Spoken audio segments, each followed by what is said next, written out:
जय किसान.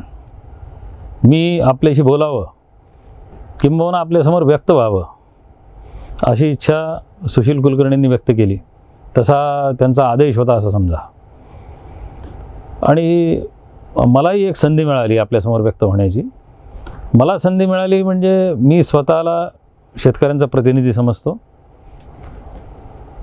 आणि गेल्या 40 वर्षांपासून शेती संदर्भातले वेगवेगळे निर्णय, शेती संबंधात घडलेल्या घटना, शेतीवर झालेले आघात, शेतीला मिळालेली संधी, ह्या सगळ्यांचा विचार करताना याचा एक सांगोपांग आढावा घ्यावा आणि वेगवेगळ्या एपिसोड्समध्ये वेगळ्या पद्धतीने आपल्याशी बोलावं, व्यक्त व्हावं, म्हणून आज आपण ही सुरुवात करत आहोत.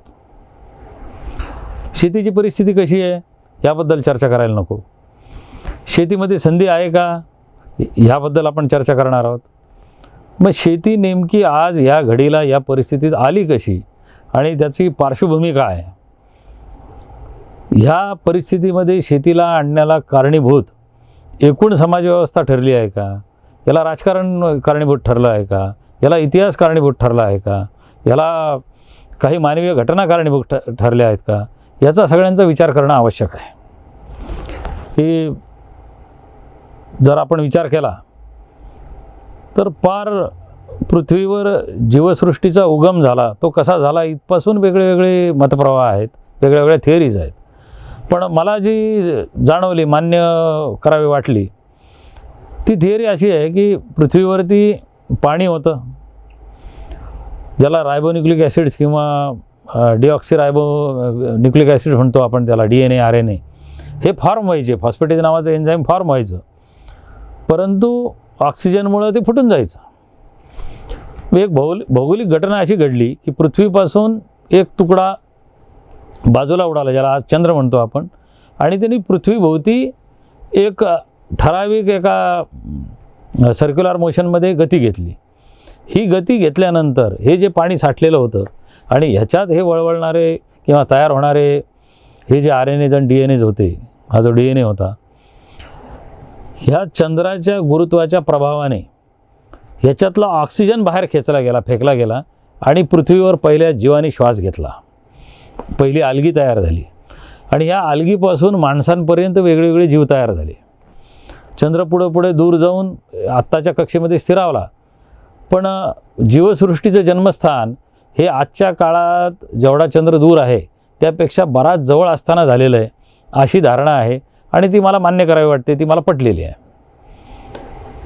आल्गीपासून माणसापर्यंत म्हणजे माकडापासून माणूस तयार होण्याचा प्रवास पृथ्वीवरचा कसा आहे ह्याबद्दल आपण फारशी चर्चा करणार नाही. पण पुढे जेव्हा शेतीची चर्चा आपण करू तर त्याचं देखील महत्त्व काय आपल्याला पाहावं लागणार आहे, त्याच्याबद्दलही आपण चर्चा करू. मग आजच्या काळात जेव्हा माकडापासून माणूस तयार झाला म्हणजे नेमकं काय झालं, तर त्याला वाणी आली, त्याला भावना आल्या, त्याला प्रगल्भ मेंदू आला आणि हा प्रगल्भ मेंदूचा माणूस हे समजून चुकला की वणवा लागल्यावर जंगलामध्ये जनावरं इकडे तिकडे पळत असताना, भाजलेली असताना ती खाणं श्रेयस्कर असतं, सोपं असतं आणि त्यांनी अग्नीवर विजय मिळवण्याचा किंवा अग्नी ताब्यात घेण्याचा प्रयत्न सुरू केला आणि अग्नी ताब्यात घेतला. ह्या दरम्यान त्याची धावपळ व्हायची, त्याला पळावं लागायचं. ह्या दरम्यान त्याच्या लक्षात असं आलं की जंगलात फळंसुद्धा आहेत, खास करून स्त्रियांचे असं लक्षात आलं की धान्यसुद्धा आहेत, इथं भाजलेली ओंबी खाल्ली तरी ती पचण्याला योग्य असते.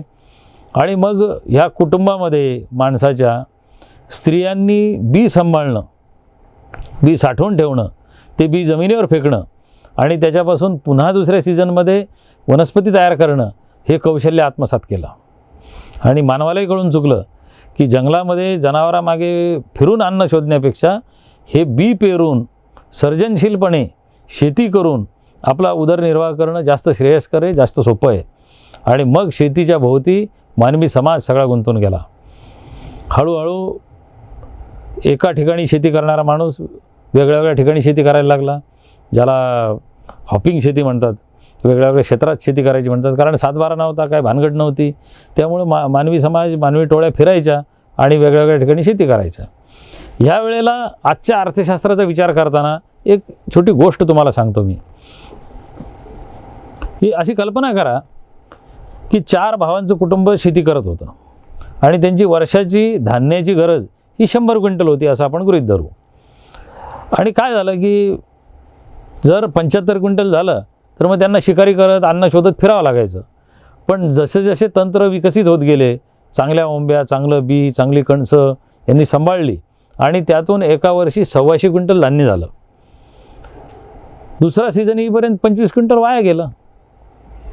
25 क्विंटल जेव्हा वाया गेलं तेव्हा 4 भावातला जो हुशार भाऊ होता, चाणाक्ष भाऊ होता, त्याने एक प्रस्ताव सगळ्यांसमोर, कुटुंबासमोर ठेवला की माझ्या हिश्श्याला लागणारं धान्य आपल्याकडं आहे. हे धान्य शिल्लक असल्यामुळे मी इतर काही उद्योग केला तर चालू शकेल. तेवढं पर्याप्त धान्य किंवा तेवढी बचत आपल्याकडं आहे.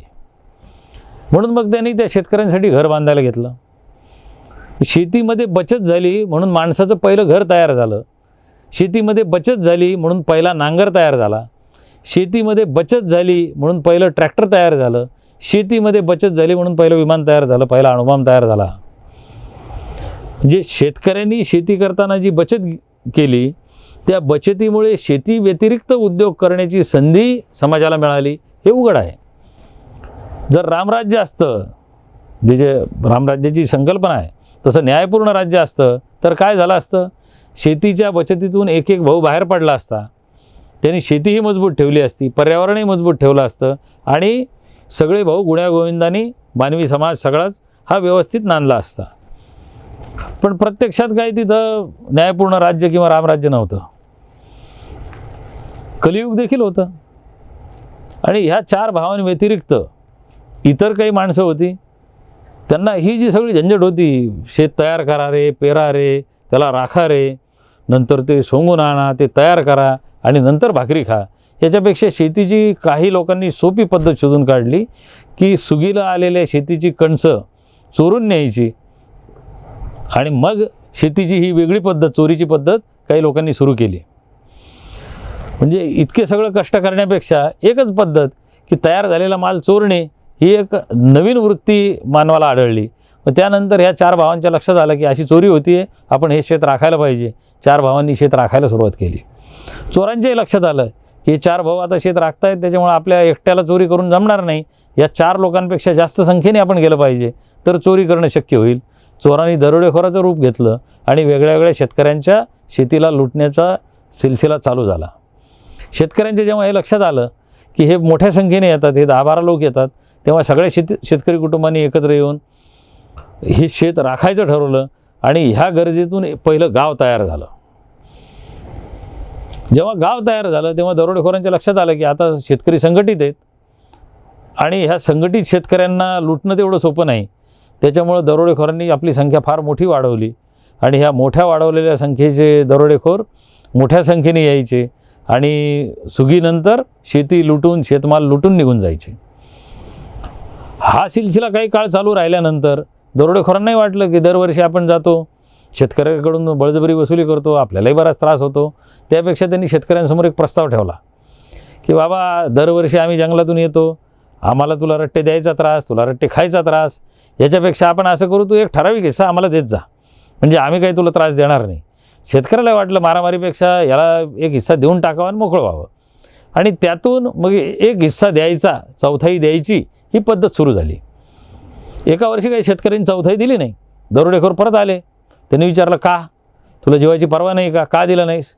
तर म्हणे मालक द्यायचं कोणाकोणाला, या जंगलातून तुम्ही येता, दुसऱ्या जंगलातून तो दुसरा येतो, तोही मागतो, मग आम्ही खायचं काय आणि तुम्हाला द्यायचं काय? दरोडेखोराला हे जेव्हा समजलं की अजून एक दरोडेखोराची टोळी इथं आहे, आपसात त्या दरोडेखोरांच्या टोळींचं युद्ध झालं आणि त्याच्यात जो जिंकला तो शेतकऱ्यांकडे परत आला. त्यांनी सांगितलं की मी हा परिसर जिंकलेला आहे, त्या दुसऱ्या दरोडेखोराचा मी बंदोबस्त केला आहे, आता या भागाचा मी राजा आहे, तुम्ही टॅक्स फक्त मलाच द्यायचा. आणि ह्या चौथाई वसुलीतून त्याचं राज्य, त्याचं मोठेपण, त्याला आवश्यक असलेला धर्म, त्याची आवश्यक असलेली सामाजिक धार्मिक पकड ह्या राजलोकांनी निर्माण करायला सुरुवात केली. राजाला ईश्वरी अधिष्ठान आहे, त्याच्यामुळे त्याला जे आपण दान देतो किंवा त्याला जे धान्याचा हिस्सा देतो हा ईश्वराला जातो, इथपर्यंत पगडा बसवण्याचा या राजेशाहीने प्रयत्न केला. जगाच्या वेगवेगळ्या भागांमध्ये केला, वेगवेगळ्या स्वरूपात केला. आणि राजसत्ता आणि धर्मसत्ता आळीपाळीने शेतकऱ्यांना कधी मिळून कधी आळीपाळीने लुटत राहिले. कालांतराने शेतीच्या इतिहासाकडे आपण येऊच. कालांतराने इंग्रजांसारखे शासक आले. यांनी ही चौथाई वसूल करण्याची फार आधुनिक पद्धत शोधून काढली आणि या पद्धतीमध्ये त्यांनी काय केलं तर बाजारपेठांची निर्मिती केली. या बाजारपेठांच्या निर्मितीमध्ये एक शक्कल अशी लढवली त्यांनी की माल रुपयाचाच खरेदी करायचा आहे, पण किंमत 12 आणे द्यायची. चौथाई वसुली ही आता बाजारपेठांमध्ये सुरू झाली आणि आधुनिक जगामध्ये शेतीमालाला कमी भाव देणे ही शेतकऱ्याला लुटण्याची सर्वात आधुनिक पद्धत तयार झाली. भारताचं उदाहरण घ्यायचं झालं तर महात्मा गांधींनी भारतीय शेतकऱ्यांना सांगितलं की हा इंग्रज आपला कच्चा माल स्वस्तात स्वस्त विकत घेतो, तो इंग्लंडमध्ये घेऊन जातो, तिथल्या कारखान्यांमध्ये पक्का माल बनवतो, इथं आणून महागात महाग विकतो. त्यामुळं आपण याच्या मालावर बहिष्कार टाकायचा आहे आणि आपण स्वतःचं कापड स्वतः तयार करू, आपण स्वतःच्या वस्तू स्वतः तयार करू, आपण स्वावलंबन करू. आपल्या खेड्यांची स्वायत्तता, आपले 12 बलुतदार आणि 18 कारखाने या इंग्रजांनी मोडकळीस काढले आहे. म्हणून त्याची सत्ता आपण नाकारत आहोत आणि त्याच्याविरुद्ध आपल्याला आंदोलन करायचं आहे, सत्याग्रह करायचा आहे, सत्याचा आग्रह करायचा आहे. कापसाचं जर उदाहरण द्यायचं झालं तर महात्मा गांधींनी सांगितलं की हा कापूस जमा करतो आपल्याकडून, तो स्वस्तात स्वस्त विकत घेतो, हा लंडन, लिव्हरपूल, मँचेस्टरला घेऊन जातो, तिथं याचं कापड बनवतो, हे कापड भारतात आणून महागात महाग विकतो. त्यामुळं आपण चरखा हातात घेऊ, पण याचं तयार कापड याच्यावर बहिष्कार टाकू. हुतात्मा बाबू गेनूंसारखा हुतात्मा 12 डिसेंबरला मुंबईच्या गोदीच्या बाहेर या कापडाच्या ट्रकला आडवा पडला आणि हुतात्मा झाला. हा इतिहास आपल्याला माहिती आहे. इंग्रज निघून गेले, परंतु शेतकऱ्याची वाहणारी घामाची पाईपलाईन जिचं तोंड लंडन, लिव्हरपूल, मँचेस्टरला होतं, तिचं तोंड वळवलं गेलं. ते मुंबई, कलकत्ता, मद्रास आणि दिल्लीच्या दिशेने झालं. शेतकऱ्याच्या घामाचा पाईपलाईन तशीच सुरू राहिली, शेतकऱ्याचा घाम तसाच वाहत राहिला आणि आपल्या काही लक्षात येईना की नेमकी मांडणी कुठं चुकते आहे, नेमका आपलं अर्थशास्त्र कुठं चुकलेलं आहे, हे काय कोणाच्या लक्षात येत नव्हतं. हे ज्या वेळेला शरद जोशींचं आंदोलन उभं राहिलं आणि त्यांनी हा विषय लोकांसमोर मांडला, त्यानंतर ह्याला व्यापक विचार याच्यावर सुरू झाला आणि आजही सगळी सरकारं, सगळे राजकीय पक्ष त्यांच्या परीने याची मांडणी करतायत आणि आपला समाज आता रस्ता शोधतोय की ही जी मांडणी, एक भला मोठा प्रवास आपण करून बसलो आहोत तंत्रज्ञानाचा, याच्यामध्ये शेतीचं स्थान काय असावं, याच्यामध्ये शेतीचं स्थान नेमकं काय आहे आणि शेती खरंच शेतीमध्ये उत्थान होऊ शकतं का. भारतासारखा शेतीप्रधान देश ज्याच्यावर 60% लोक अजूनही शेतीवर अवलंबून आहेत, या देशाचं भवितव्य काय असेल, या शेतीचं भवितव्य काय असेल आणि यातून वेगळी काही निर्मिती शक्य आहे का, वेगळी काही रचना शक्य आहे का, याचा विचार पुढील काही काळात आपल्याला करायचा आहे. याविषयी चिंता आपल्याला वाटते आहे. पर्यावरणाचा प्रश्न भेडसावतो आहे. पण मला एक उदाहरण सांगा, एक अनुभव तुम्हाला सांगावासा वाटतो की साधारण 83-84 सालच्या सुमाराला ज्या वेळेला खलिस्तानची चळवळ फार जोरात होती, त्यावेळेला मी अमृता प्रीतमची एक मुलाखत ऐकली दूरदर्शनवरती. अमृता प्रीतम आपल्याला कल्पना आहे की भारतातली फार मोठी विदुषी, ज्यांना ज्ञानपीठ पारितोषिक मिळालेलं आहे. ज्ञानपीठ पारितोषिकाच्या पलीकडे जाऊन एक फार मोठी विदुषी आणि फार तत्वचिंतक व्यक्ती ज्याला म्हणता येईल, अशी आदरयुक्त ज्यांचा उल्लेख केला जातो, अशा व्यक्तीची मुलाखत मी दूरदर्शनावर बघत होतो आणि त्यांना त्या अँकरने विचारलं की पंजाबमध्ये हे काय चालू आहे, की हे खलिस्तानी मूवमेंट, ही एवढा मोठा रक्तपात, हे खून, हा गोळीबार, हे बॉम्बस्फोट, हे काय आहे. त्यांनी उत्तर असं दिलं की पंजाब का चिंतन कहीं खो गया है. आणि हे सांगतात त्यांनी एक गोष्ट सांगितली की पंजाबमध्ये बियास नावाची नदी आहे.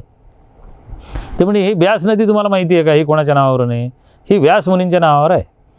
आणि व्यास मुनींनी गीतेची रचना केली, महाभारताची रचना केली आणि महाभारताची रचना केल्यानंतर त्यांना असं वाटलं की माझं कार्य, आयुष्यातलं कार्य संपलेलं आहे आणि त्यांना नाविन्य काही वाटेना. त्यांना दररोज वेगवेगळे राजपुत्र, राजेवाडे येऊन भेटून जायचे, पण ते म्हटले की माझं कार्य होऊन गेलेलं आहे. मी कृष्णाचं तत्त्वज्ञान लिहून काढलं, मी हे सगळं महाभारत लिहून काढलं, मी भीष्माची सगळी संहिता लोकांना सांगितली आणि आता माझ्या आयुष्यात काही शिल्लक नाही. म्हणून या महात्म्यांनी जलसमाधी घ्यायचं ठरवलं आणि त्यांनी त्या सागरामध्ये, त्या प्रवाहामध्ये पाण्याच्या प्रवेश केला. जसे जसे त्यांनी जलसमाधी घ्यायची म्हणून ते पुढे जात होते, तेव्हा अमृता प्रीतम म्हणतात की धीरे धीरे सागर ने अपने आत्मा को सिकुड़ना शुरुआत कर दी. म्हणजे ते सागर थोडं त्याचं पाणी आकसायला त्यांनी सुरुवात केली आणि महात्मा गळ्यापर्यंत गेला, नाकापर्यंत पाणी आलं की पुन्हा त्याने आत्मा त्याचं पाणी आकडतं घेतलं आणि शेवटी एक वेळ अशी आली की गुडघाभर पाण्यामध्ये तो महात्मा उभा राहिला आणि तो सागर त्याच्या समोर येऊन उभा राहिला. तर म्हणे हे महात्मा आप ये क्या कर रहे, की तुम्ही जर अशी आत्महत्या माझ्या सागरामध्ये माझ्या पाण्यामध्ये केली तर माझी बदनामी होईल आणि ह्या बदनामीतून मला पूर्ण लोकपवादाला तोंड द्यावं लागेल, तुम्ही असं का करतायत. तर व्यास त्याला म्हणाले की माझं चिंतन संपलेलं आहे आणि मला काही आयुष्यात काही उरलं नाही ही चिंता मला सतावते. सागर त्यांना म्हणाला की तुम्ही ह्या तटावरती सगळ्या राजेराजवाड्यांशी बोलता, इकडं माझ्या ह्या तटावरती गोरगरीब लोक आहेत, त्यांना तुमच्या बोधामृताची गरज आहे, त्यांना तुमच्या मार्गदर्शनाची गरज आहे, तुमच्या चिंतनाची गरज आहे. तुमचं चिंतन कुठंतरी कमी पडतं आहे, तुम्ही सर्वसामान्यांसाठी चिंतन करा, त्यांना भागवत सांगा, त्यांना गीता समजून सांगा. आणि मग व्यासांनी तो तट सोडला आणि त्या सागरातून ते ह्या बाजूला आले, दुसऱ्या तटावर आले, सर्वसामान्य लोकात मिसळले आणि त्यांच्या चिंतनातून पंजाबला चिंतन मिळालं आणि ही ब्यास नदी त्या चिंतनाचं प्रतीक आहे. आज हे चिंतन कुठंतरी हरवलेलं आहे. आपल्या सगळ्याच बाबतीत असं झालं आहे की इतिहास खूप चांगला आहे आमचं तत्त्वज्ञान खूप चांगलं आहे, परंतु आमचं चिंतन कमी पडतं आहे आणि ही चिंतेची गोष्ट आहे. चिंतनाने ही चिंता दूर होईल अशी अपेक्षा करू आणि पुढील भागात भेटू. नमस्कार.